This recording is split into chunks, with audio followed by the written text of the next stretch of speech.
I love your feet because they have wandered over the earth and through the wind and water until they brought you to me.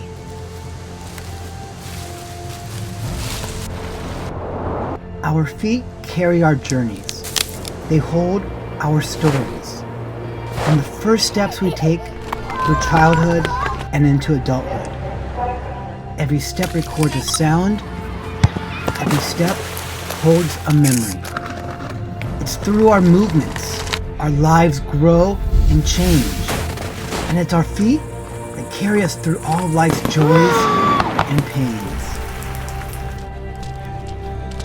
This is the sound of Little Feet.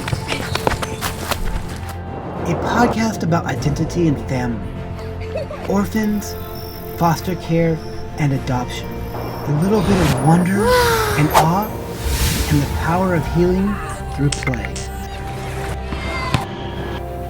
These are the stories of people like you and me, and the journeys all of our feet have traveled to be here today. For a few minutes, just put everything down and come with me. Let's go on a treasure hunt together, and let's just see if we can find ourselves some gold and diamonds.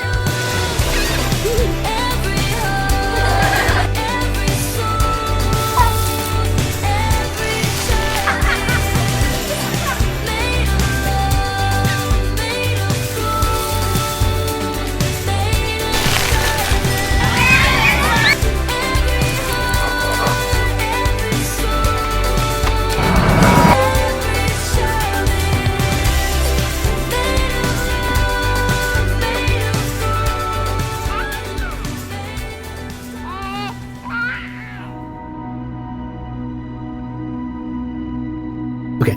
Hi everyone and welcome back to the Sound of Little Feet. Today I am joined by my good friend Jane Yang. Hello Jane. Hi. How are you? I'm great. How are you, Matt? I'm great, thank you so much. Jane, can I ask you tell us a little bit about yourself? Okay. So I grew up in a Korean Japanese family. I grew up speaking both Korean and Japanese.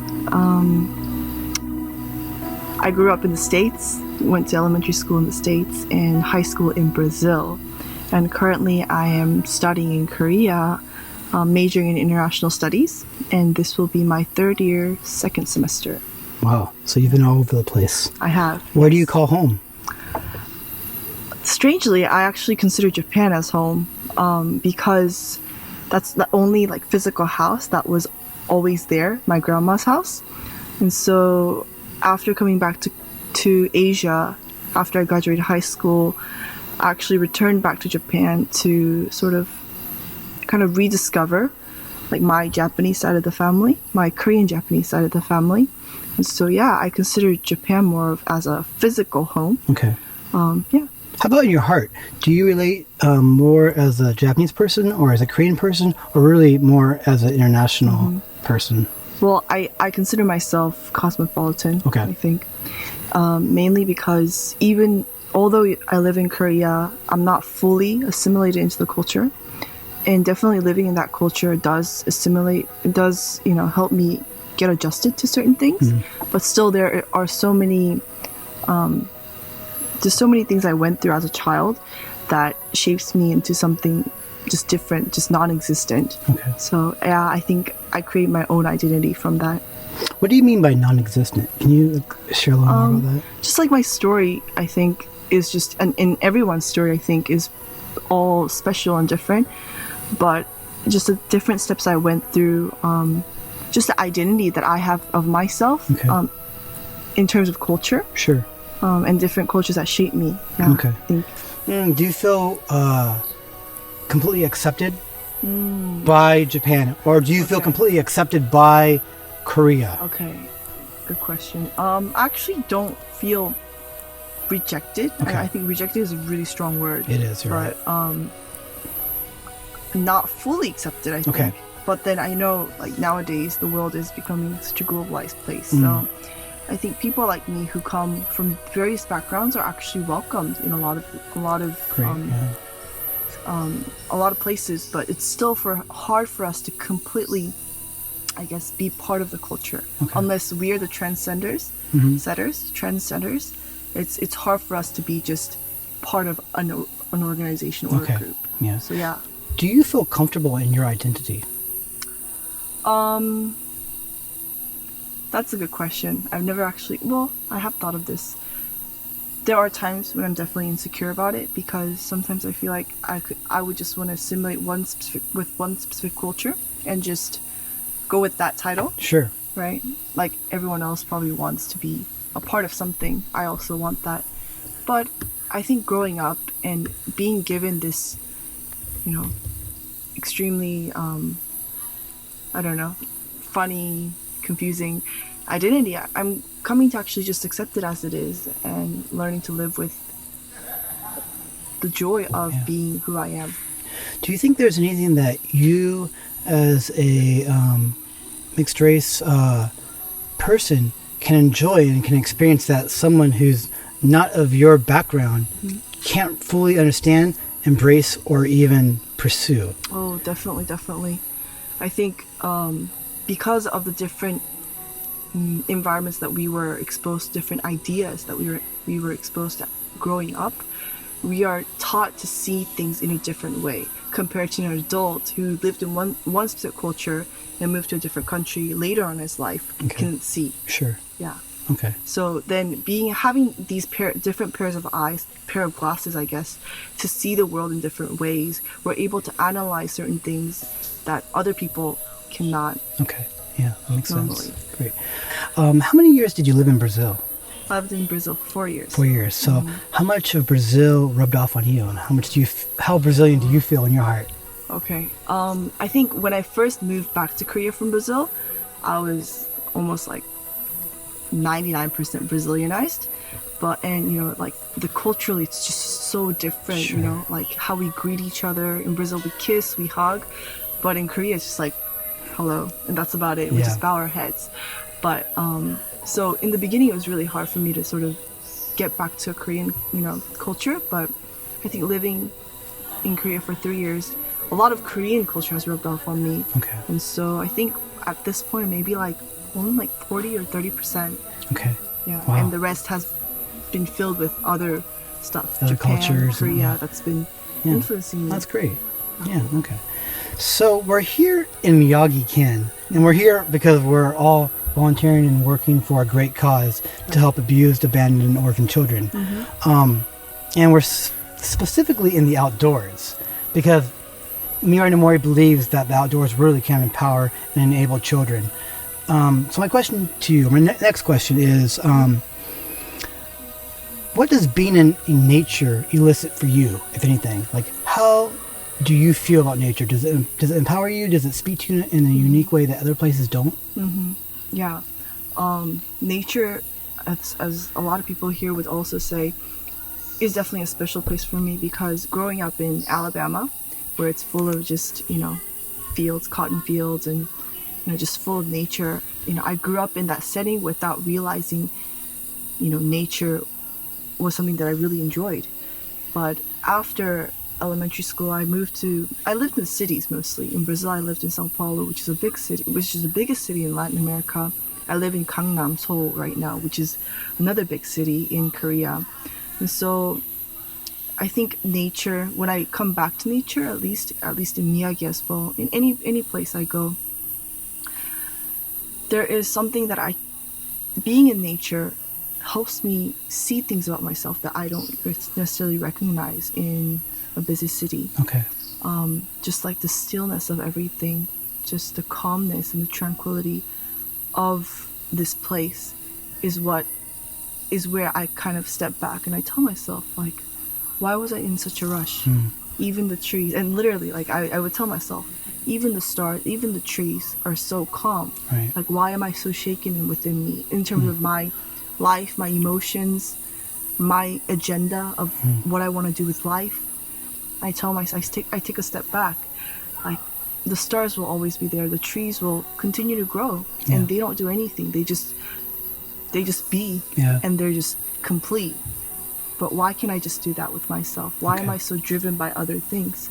And so being here, I guess, sort of tunes me back and it just aligns me with this other force that I can't necessarily connect exactly in a city environment. Okay. Yeah. And you're okay. So, for example, right now it's drizzling lightly. Are you okay with it? Oh yeah, I love it. Yeah, it feels good. It Right? feels so nice. Okay. So I bought this empty, clear backpack. And for me, I'm using this as a metaphor because in Mirai and Mori, what they're trying to teach here is life skills. And they realize that a lot of these children are coming here already behind, already without and lacking. And a lot of their backpacks are, in a way, empty. Right. And Mirai no Mori is trying to put life skills within each child's backpack so that they can take them on their journey throughout life. Right. It could be life principles, life skills. It can just be the excitement and the spark for adventure in nature. It could be so many different things. So I want to ask you, if you could provide any one item to put into a child's backpack that would give them something they could use in the future in some form or another, what would it be and why? I think I would put the Bible in that bag. Okay. Yeah. And for you, why would you put the Bible in their bag? I know like people have different thoughts about what the Bible stands for and whatever it may be. But I think the Bible contains a lot of wisdom, even for people who don't have necessarily the faith. Just reading Proverbs, you can get so much wisdom from it. And that was actually what I was going to say. Like, I would want to give them wisdom in life. Okay. Because these kids, they're going out into the society without any, not any, but like they're lacking a lot in social skills and whatever. Kids who grow up in a family like based care lack, right? Yeah. And so for them to in a way survive in society, they need wisdom in everything that they do. Okay. Right? And so I was going to say wisdom if it wasn't going to be anything tangible. Okay. But I think the Bible contains so much wisdom. Okay. Not just for everyone, right? And it's worth reading, worth carrying with you, and just thinking about certain just phrases and verses that are in the Bible that can like empower the kids, empower a human soul to do something that they cannot do on their own. So this book has helped you in your journey. Exactly. Okay. May I ask, are you religious? I am. Okay. So I have another question for you. I want to talk to you about wonder and awe for a moment. Meaning like the ability to elicit a response like, wow, amazing, that lights your heart up. And that could be by reading a book. It can be by watching a magic show. It can be seeing a whale in the ocean. Anything that for you elicits wonder and awe. And I do very much believe that wonder and awe is so important for every life. But I also believe that for many children and many adults out there, wonder and awe sounds a lot like bullshit. And it doesn't, and they feel it doesn't really help them or anyone to deal with the reality that they are stuck in and that they are facing. I don't want to say they're cynical because their circumstances have really not allowed for something as beautiful and as amazing as wonder and awe. So for them, they just can't buy into it, and they've never experienced it. So I want to ask you, what does wonder and awe mean to you in your life? Has it impacted you in some way on your journey? Okay. I actually want to ask, what is wonder and awe? Is that just two different words that you are... Yeah, that's something I'm just putting together to mean something that creates a response of, wow, that something that touches your heart. Because I guess the point of this podcast and the point of everything I'm doing is I'm trying to keep these children's hearts connected. I want a child to remain connected with their heart and what their heart finds exciting, what their heart finds beautiful and wonderful and adventurous. So if I can create that wonder and that awe, that moment, that will keep their heart alive, and that will keep them connected to their heart a little bit longer. Because I believe in this life, people get disconnected to their hearts so quickly and so early. Because there's a lot of shit out there that really just, it beats you down. Yeah. You know? And I want to help these children keep their hearts connected just for a little longer. Yeah. Do you believe in it? And if so, how do you find it? How do you see it? How do you experience it? Under it all, for me, I think the first thing that comes into my mind is that moment when you, I think, first find something that are passionate about. I think passion is another word that can not maybe not exactly replace this idea Okay. of wonder and all, but I think passion is one thing, but that moment where you find your potential, Sure. right? Where you find that you can actually do something, where you have something, or when you discover something within yourself, Yeah. right? That no one has ever told you, nothing that you've ever learned from a book or, reading watching television, or even your friends or your parents. I think wonder at all is that moment when you find this power, this stirring in your heart of discovering something Okay. about yourself. Sure. And that opening your eyes to the possibilities and the potential that you can have Okay. on this earth, Okay. right? Because as you said, like, we are. It's okay. It's okay. It's okay. Yeah, it's raining right now, but it's okay. It's not yeah. going to affect the equipment. I think so many of us we get so discouraged, Sure. right, with Sure. life, with Sure. different standards that people set for us, society sets Yeah. for us, exams, grades, I don't know, resume, whatever Sure. that may be, and those being the standard and the value of society. Yeah. It's hard. It's so easy for us to be deceived to Yeah. think that those are the things that should make us feel passionate Okay. or feel some sort of like achievement. Yeah. But that isn't. Yeah.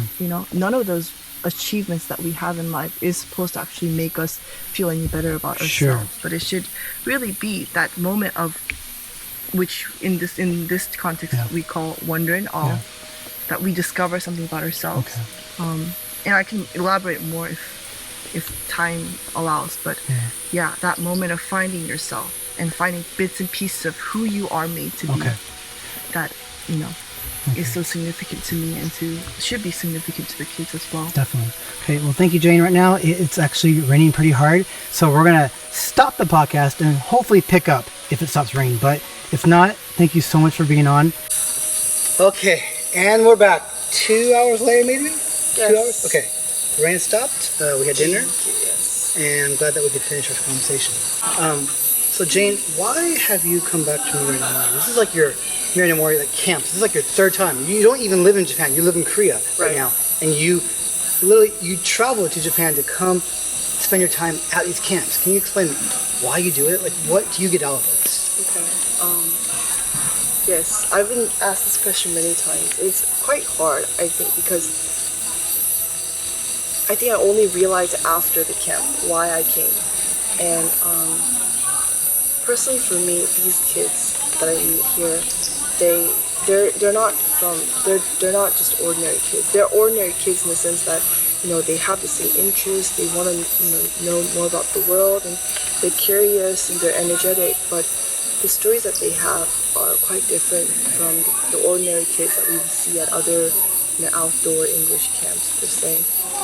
And so myself also coming from a very different background of having lost my mom and just moving around different places, identity crisis, etc., etc. I feel like there is a place where these kids and I actually just connect on like a down to earth level.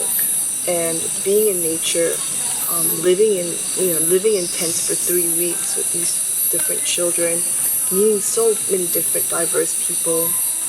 What else? I don't know. I could just name all things, but all the experiences that I get to gain at this camp are priceless. You cannot buy them with money. You cannot buy them with anything.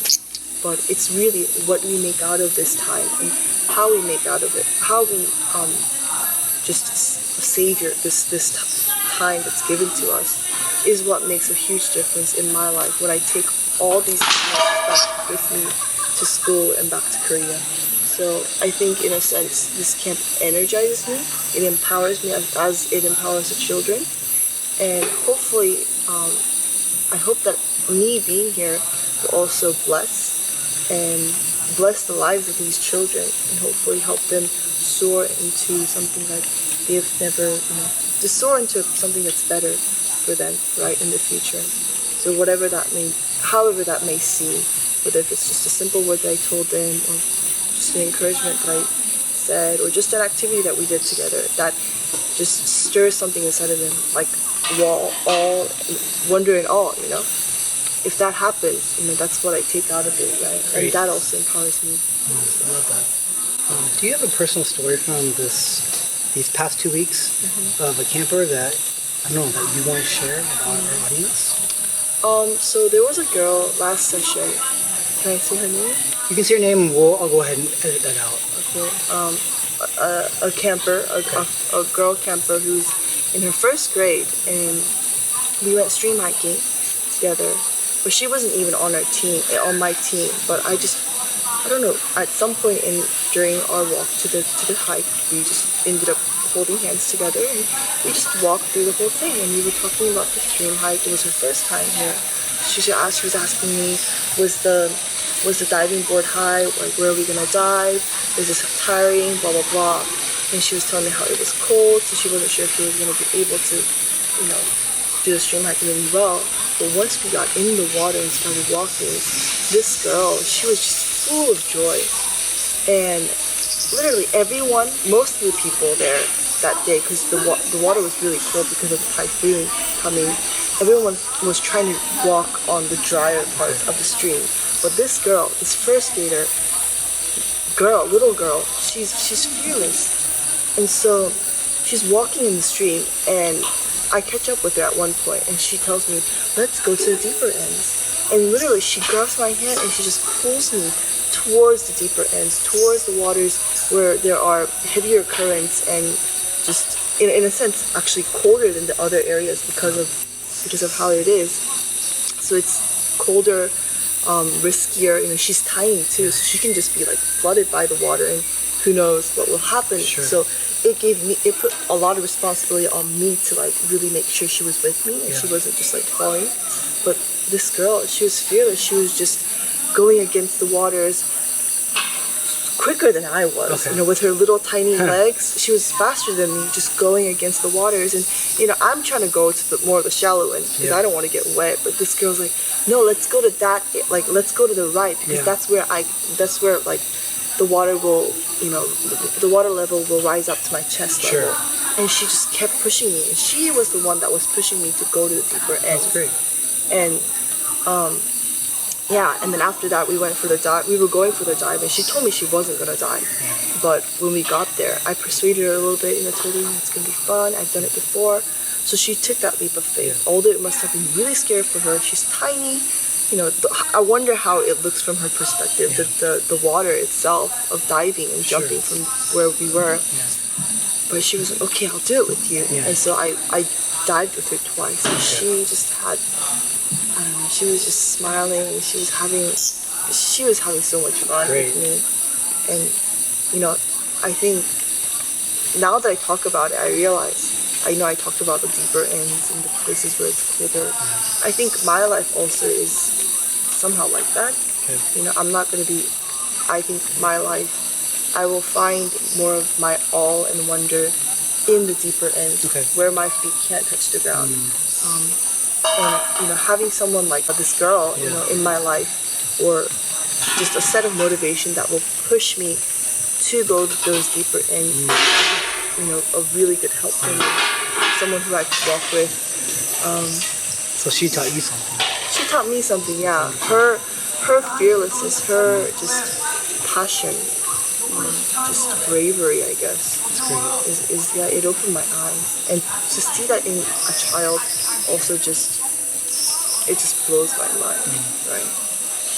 Because for me, I feel like it's only the experienced people, only the people who have the skills to do it that can be able to do that. But this innocent, pure girl, she just went after it. And that motivates me to do it. Yeah, that motivates me. And for our listeners at home, when we mean stream, it's not a small stream. Like, there are sections of this stream that are so deep that it will we jump into it, it completely covers us. Right. We're submerged in the water, and there are sections that are so strong, it'll literally just take us away downstream. And also, you mentioned diving, so the children are actually diving into the water. You mean like they're really jumping, like they're jumping off these waterfalls into the water. Yeah. Yeah. That's right. It's so exciting, so great. Yeah, Okay. so much fun. But it was a really cold day, and the water level was really high that day too. Yeah. Of course. So I have one final question for you, and it's more of a quote by Mike Ebeling. He's the founder of Not Impossible, which is an amazing organization. But he said, and you probably have heard this before, if not now, when? If not me, then who? How do these words speak to you, if at all?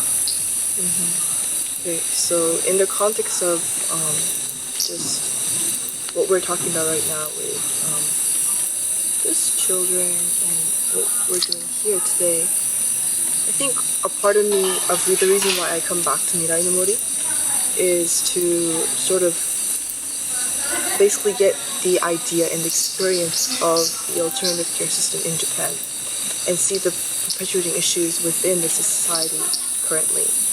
And me being a Korean, at least, I want to contribute to my country, right? And I know that South Korea will also go through the same problems that Japan is going through right now, because that's just how the flow of things has been for a very long time. And also, so by me being here, interacting with these kids, meeting different people who are also interested in this field, I'm getting experience and I'm getting understanding, a bigger idea of what all of this is, right? And if once I've experienced all of this in Japan, I can take those things with me to Korea and hopefully help South Korea prevent itself from going through the same mistakes or going through the same risks and the problems that Japan is facing right now. And my greater vision, which I came to realize the more I started working with these children, the more I became part of Korean society, is that North Korea will also have the same problems. When the two Koreas reunify, there's going to be so many orphans in North Korea, and right now we don't have the statistics because it's still hidden at this point. But regarding this quote, if not now, when? And if not me, then who? I want to personally equip myself, regardless of whether if reunification will happen in the decades that I will be on this earth or not. I still want to equip myself, prepare myself for that day when I go to North Korea to see these children and help the northern part of Korea at that point and take care of the orphans there. And so that's where it stands in terms of if not now, when, and if not me, then who? Okay, two questions. Can you define alternative care for me? Alternative care is provided for children who are basically deprived of family-like based settings. So they will be put into another alternative care, as the word itself speaks for itself. Another care that is supposed to be by law like family-like based care. And to give you an example, adoption and foster care are the most ideal type of alternative care, but a lot of children in Japan are not getting that. Okay, thank you. And also, actually I haven't heard this before, so I'm curious to know myself. You said that Korea kind of follows Japan, meaning like you said what's happening in Japan will eventually happen within Korea, most likely. Can you explain the flow of things within Asia, I guess? Yes. First of all, I think a lot of things that happen in Japan, like for example civilization or just development-wise, modernization, it starts in terms of Asia, and I don't know, we can define we cannot really define the idea and the borders of Asia because it's still a very Eurocentric idea. But in the context that we're talking about now, I'll mention Japan, Korea, and China. And so when Japan goes through a certain modernization, it flows into Korea within after a few years. And we see that back in like the 70s, Japan had like color television, and they had McDonald's, which Korea did not have at all. Koreans were living in farmlands. They were living literally in like these like shacks. But then after like just within like few years, after just after like a decade or two, Korea, they started getting color TV. They got McDonald's. They got bananas importing, and they're not even that expensive. So, and then a few years later, that moves on to China. So, just like modernization, civilization, it starts from Japan, goes to Korea and China. Even with electronics, it starts from Japan, Korea to China, and even social issues and problems. Japan, Korea, then China. That's been the flow. That's really interesting. Thank you. Okay, so before we wrap up, I just want to ask you, is there anything else you would like to say or share with our listeners today?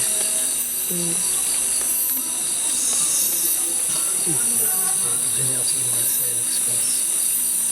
Talk about maybe about Mori? Okay.